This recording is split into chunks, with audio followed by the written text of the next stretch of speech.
तो ये बताएं कि टोटल सितारे होते कितने हैं? देखिए, जो बुर्ज होते हैं, मतलब कहते हैं ना बुर्ज कि 12 ही होते हैं।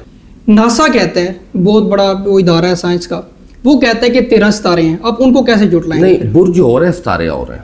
देखिए, अगर हम बुर्ज की बात करेंगे ना, बुर्ज ऐसी चीज है जो गर्दिश नहीं करती। ठीक है। जो सितारे हैं वो गर्दिश करते हैं, ठीक है, वो घूमते रहते हैं जमीन के गिर्द। ठीक है। सितारों की बात कर ले, उसके अंदर असल में सितारे 7 ही हैं जो 9 नंबर पे आते हैं, लेकिन उसके बाद कुछ नेपच्यून, कुछ ऐसे सितारे हैं जो जिनकी हकीकत नहीं है लेकिन मिला लिए गए हैं।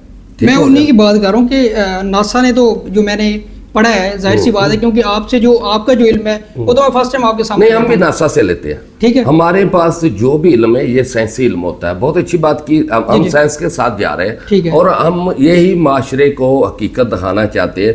असल जो इंसान का रहन सहन, जो बॉडी, जो सिस्टम, बीमारी, फतह, कामयाबियां ना, उसके सितारे के ही मुताबिक होती है, क्योंकि उसके असर पड़ रहे होते हैं। आप इस चीज़ को मानते हैं कि सितारे जो होते हैं टाइम के साथ चेंज होते रहते हैं? नहीं, उनकी जगह चेंज होती है, ठीक है। सितारे चेंज नहीं होते।